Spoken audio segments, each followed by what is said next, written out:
all 32 Marvel Cinematic Universe TV shows and movies ranked, starting with the Avengers. And I mean, this is just an all-time classic. This is the first time I saw our original group of heroes team up. It's a very funny movie. Loki is beyond reason, but he is of Asgard, and he is my brother. He killed 80 people in 2 days. He's adopted. The action is amazing. I love Loki as a villain. And how much do I really need to say about this movie? We all know this is an S tier film easily. Now we move on to Loki, and this show just had me absolutely hooked. There was only one episode that I didn't really care for, and even that was still fine. My jet ski magazine, put it down. Come on, you're up. There's been an attack. Let's go.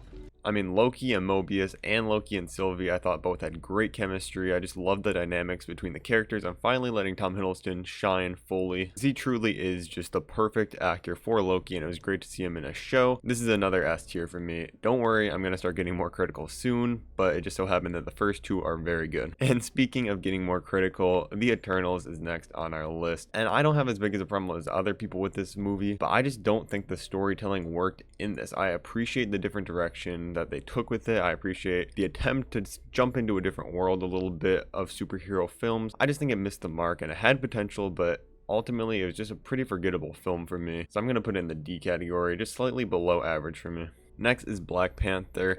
This movie I think is a little bit overrated, but it is still a very good film. I think Chadwick Boseman and Michael B. Jordan that is, are both amazing in this film, and I really think they carry this a lot. Some of the side characters like Shuri, I feel like, were just there for comedic relief, and I really did not find her funny at all. Every time she was on the screen, it just brought the scene down. The real question is, I'm kind of upset that she's going to have the main focus, I feel like, in this next film. But it is overall a very good MCU movie, and it gets a B for me. Next up is Black Widow, and I feel like this is the exact example of a C tier movie. It is just average. I don't have any glaring issues with it, and the big issues that I do have do get kind of balanced out, and those big issues being Taskmaster and the main villain, who I can't even remember his name right now. Alright, I just had to look it up. Dreykov. That's how forgettable this dude is.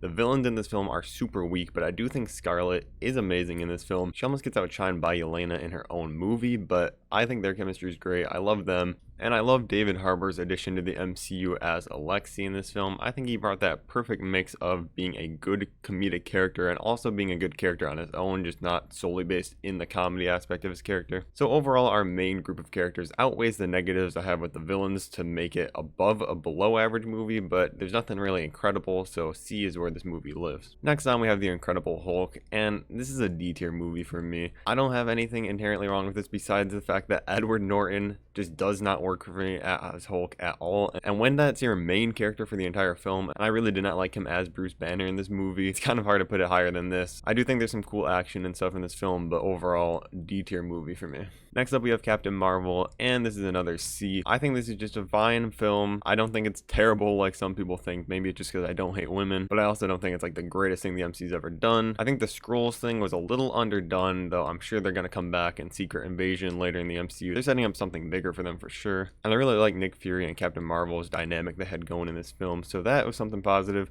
You know anything about a lady blowing a hole through the roof of that Blockbuster over there? Witness says she was dressed for laser tag.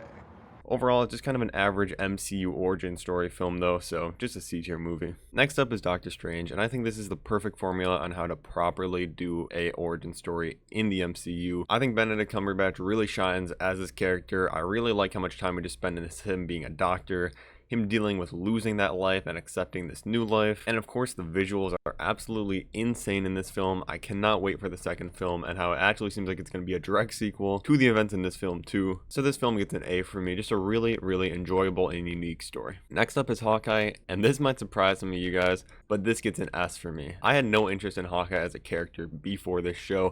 I didn't have anything against him, but I just kind of didn't care. He was just always there. He never really was even like the second or third main character in a movie. He was just kind of in the background. This film really showed that he can shine in this role, and him and Kate Bishop and their kind of dynamic father-daughter kind of situation they got going in this show is amazing. I love Kate's character. I know some people find her annoying, but for me it worked. And I know a lot of people had issues with the very ending with Kingpin, but we know he's going to come back in the future of the MCU, so I was fine with this as an introduction. And I mean, Yelena in the last couple episodes also just really elevated this to that next level. It works on all levels, the emotional and comedic elements, and it gets an S tier for me. Alright, so next up is Guardians of the Galaxy. Now, I know what you're thinking, the poster is Guardians 2, but this is me in editing coming in to tell you guys that I just messed up and mixed these two around. So this is my rating for Guardians, and the Guardians 2 ranking is actually for Guardians 1. I mean, it's a fun enough movie, but I honestly just don't care for the Guardians that much. It just feels like something that's tailored to a way younger audience for me, because these movies are based largely around the comedy, and when a lot of it doesn't land for me, it kind of falls flat. Though I do think this has some definite bright moments. Hard. Someday. Put it together. What are you doing? Dance off, bro. And I definitely like it more, spoiler alert, than the second film. It's just kind of average for me. And we're following that up with another hot take. Iron Man 3 is an A category movie. You can fight me on this all you want. I'm right on this. I don't understand the hate about this. This is actually a perfect Iron Man story. Deal with Tony Stark having this PTSD. We get to see a ton of cool Iron Man suit action and fights in this. The twist of the Mandarin not really being in the Mandarin is just a good comedy payoff, and I like the real villain that we end up getting in this. And I mean, Tony Stark's one of my favorite heroes, so I feel like this is the perfect Iron Man story. So I love it. A tier. Fight me on it. Next up is Spider-Man Far From Home. I'm going to give this a B tier. There's a lot of things that really work for this. I think Mysterio is great in this, and I love his fight scenes, and Jake Gyllenhaal is just pretty much always amazing. Sorry to any Taylor Swift fans here. And as the MCU always does, the comedy is pretty good in this, especially the beginning where it's like the school traveling, they're on the plane, and all that with the teachers. A lot of that is just really funny and just really works. Did I tell you how my wife pretended to blip out? Turns out she ran off with a guy in her hiking group.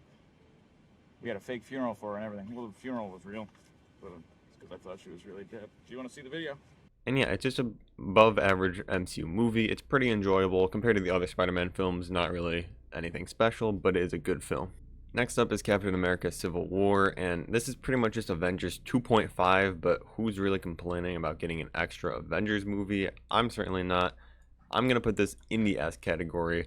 Just a great film. The battle between Tony and Cap. I'm Team Tony all the way. Even though he might have been wrong, I'm still on his side. But there are just so many cool fight scenes in this, and I love the ending of Tony versus Bucky and Cap. It is just an amazing film. Super rewatchable too.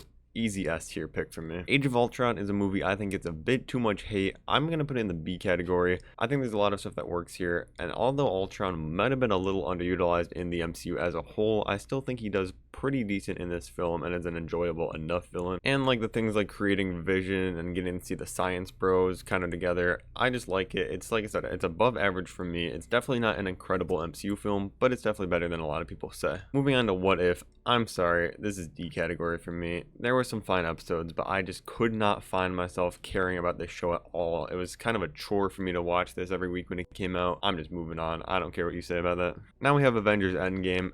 I'm not going to waste any time. We all know where this is going. S tier. It's 3 hours of fan service, and who cares? Not me. It's incredible. So many memorable moments in this, so many fun scenes to go back and rewatch. And while there are a couple scenes that I feel like do take a little bit too much time, it could have been maybe like a 2-hour, 40-minute movie, I still don't really mind it, and I love that we finally get to see the original Avengers plus Ant-Man as the core of this movie again. Now that the MCU is so big, this is the end of an era. We'll never see those guys together again, and it is just an incredible film. S tier. I knew it. Next up is Spider-Man Homecoming, and this gets an A for me. I love multiple things about this movie. Firstly, we skip out on the Spider-Man origin story. We've seen it 2 times before in the films. Everybody knows it. We finally just skip right to the good stuff. Vulture is amazing, and Michael Keaton is just an amazing villain in this, and I love the whole triangle between him, Liz, and Peter. It was just really interesting and gave us some really different scenes that we don't really get in the MCU a lot, but I really loved it. Like the car scene with Michael Keaton driving them to the dance is one of my favorite scenes in the entire MCU. And I just think this is just a really good and fun, enjoyable Spider-Man movie. I think the suit stuff with him talking to Karen, it works. It's like I said, it's unique from the other Spider-Man movies that we got in the past, while also kind of fitting into the MCU, so I think it's an A tier movie. Next up, we have another show, WandaVision, and this is getting an A category from me. I really just love how unique this is, and although I didn't really care for like the first 2 episodes that were like, you know, solely sitcom based and nothing else, it's still enjoyable enough, and I can appreciate what they were doing in those. And once it starts all coming together, it is just incredible. And the only thing that really holds this down is the final, how it just delves into another MCU CGI fight. And I don't mind those. I love these movies. I love those fights. But this was just such a unique story. I feel like it didn't even need to have a final battle kind of thing. But it's the MCU, so they ended up with that. And I also don't really love how they have Vision kind of back now because he got his memories transferred over or whatever that was. I feel like that was just another cheap death avoidance. But I really enjoyed this. I think Elizabeth Olsen was incredible in this film. And I really like the whole thing that it set up with her kids and now her wanting to get those back. And just a really enjoyable show. Now we have another show, The Falcon and Winter Soldier, and this is going in the C category. I liked it enough when I watched it, but on a rewatch, I just realized how much I did not care about Carly or any of the Flag Smashers at all. It was just super weak of a storyline, although I do love the Falcon and Bucky in this. I love their dynamic, and I thought Zemo really improved the show when he came into it. Those characters I thought were great, but then the power broker twist being Sharon, that was just kind of thrown in there, I felt like. Although I did like John Walker, the new Captain America, and I'm excited to see him come back and maybe kind of an anti-hero type of role. So there are enough things to keep it out of the D or F category, but ultimately just falls a bit short of what it could have been. Next up, we have a film that's breaking my heart, but it goes in the F category, Iron Man 2. Just a complete flop of a sequel to an amazing film. Whiplash and Justin Hammer as villains in this was the wrong move. They should have just let one of them have the time to shine fully as the villain role in this movie. And it's really just a mess of a film. There's not much to take away from it. I still love Iron Man. He's my favorite hero of all time. But this was just a complete disaster of a plot that was just doomed from the start. So it's sadly F category. Next up we have Thor. And I know a lot of people really like this movie, but it gets a D category from me. I just don't really care for this film. Some of the like fish out of water stuff when he's first on Earth is kind of funny, but overall, I just found this incredibly boring. I did not care for Darcy or Jane in this. I felt like they were both very lackluster. And just the whole Shakespearean atmosphere of this is just not good. Next up is Captain America the First Avenger, and I really enjoyed this film. It's just a really good origin story, a fun tale. I love just seeing Steve just be the good guy we all know before he becomes Captain America. I like the whole Peggy dynamic in this. I think the Red Skull is actually a pretty good villain, although he doesn't have a major role. He is pretty good when he's on screen, and it's just overall a really enjoyable film. I don't really have anything insanely like in depth to say about it, just a category from me. Next up we have Infinity War. And you know this is going up in the S category. One of the best things Marvel has ever made. I love that Thanos actually won. That was an amazing thing. There's lots of funny moments and emotional payoffs in this film that all work very well. And I love how, like I said, it was pretty much Thanos' movie, which was just really unique to pretty much follow it through the villain mainly, but while still fitting in so many other groups of characters. I thought it all worked really well. And the Battle of Wakanda is just one of my favorite fight scenes in the MCU. Easy S tier. And now, sadly, on the complete other end of the spectrum, F category for Thor the Dark World. If I put Thor in D, this one has to be an F. Just incredibly boring and forgettable. Malekith is one of the worst villains ever. Who remembers anything about this movie? F category. Next up, Captain America the Winter Soldier. Easy S category. I absolutely love this. It's like a political thriller superhero film. Chris Evans really just gets to shine in this role. I love him and Black Widow in this. I love Bucky being kind of like the main villain. That's obviously brainwashed, but like he is kind of the main guy for most of it. And it just feels like a super personal movie to Captain America and his morals and his problems with the government. And I just love this film so much. Easy S category. Alright, I'm just making the realization, I'll put it obviously on the screen in the editing, that this is Guardians 1, not the other one. But I'm just going to treat this like Guardians 2 since I treated the other one as Guardians 1, so sorry about that. Blame it on these posters pretty much being the same exact thing. So anyways, I'm reviewing Guardians 2 with this one, and it's going in the D category. I did not care for this film at all. I think Ego was a lot of potential as a villain that just didn't work for me. And once again, like I said, these are pretty much comedies, and when I don't really just find these characters that funny, I don't really care for them that much, it just doesn't work at all for me. I think Peter Quill is just an annoying character. And yeah, you're going to disagree with me, but it's D category. Next up is Ant-Man. A category. It's just a really fun and enjoyable film. Once again, it's kind of an origin story done right, I think. Whereas some of them fall a little bit flat. This was just a really good and enjoyable film. Nothing insanely spectacular. I can't put it in the S category. But there's lots of cool scenes with the Ant-Man shrinking and all that. And like I said, it's a fun enough film. And now we have its sequel right next to it. And I'm putting the sequel in a B. It definitely ups the comedy, even though the first one was already funny. This one might get even funnier, although the plot kind of felt a bit flat for me, and the villains are kind of hard to care for, and it's really just a MacGuffin film. They're just chasing around this one lab. But it's still a fun time and had enough memorable moments, so B tier. Now we have the first Iron Man film, and this is going up in the A category for me.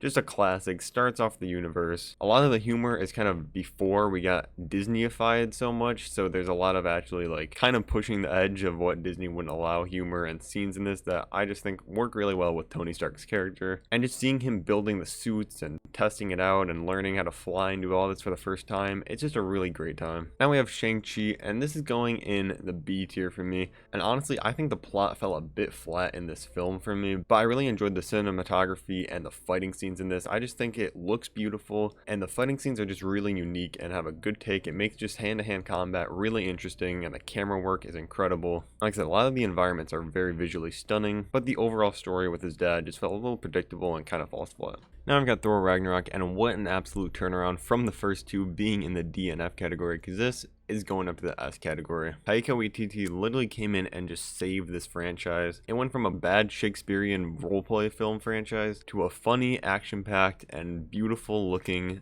third movie. It is an incredible turnaround that they pulled off. And I don't really have a problem with the comedy being so prevalent in this because it's unapologetically just that. It's a comedy superhero movie. So I don't really have a problem with it undermining some of the more serious moments in this film in particular, although I do think it does affect other films in the MCU. I think Hela was great. I almost wish we got more screen time with her because I feel like she could have been even greater, but she already did a good job in the role she had. I thought Thor and Loki were obviously amazing in this, and Valkyrie was a good new addition, and it was nice to finally spend some more time with Hulk, so all around, just a great film. And Spider-Man No Way Home, no surprise, another S tier. I mean, just an event in the theaters on the level of an Infinity War or Endgame. So many memorable moments. Such a great ending to this trilogy with so many great villains and scenes. And also having an amazing setup for the next Spider-Man trilogy, which I cannot wait for. And if you want to hear 22 of the best theories I've got about Spider-Man 4 in the next MCU trilogy, check out this video on screen now. And make sure to leave a like before clicking off here.